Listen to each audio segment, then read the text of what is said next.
আমরা এখন নীলমাধব মন্দিরে এসেছি, মন্দিরে দর্শন করেছি নীলমাধবের।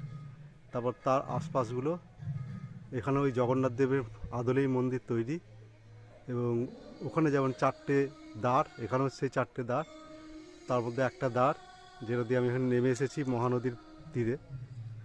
এবং সেই পাশেই রয়েছে নীলমাধব মিউজিয়াম। আর এখানে আছে বোটিং ঘাট।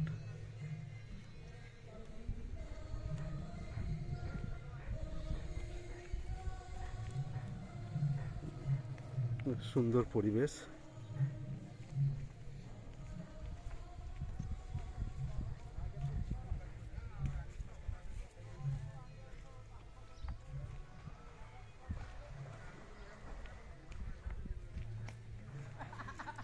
সামনে কিছু প্রজাপতি উড়ে যাচ্ছে।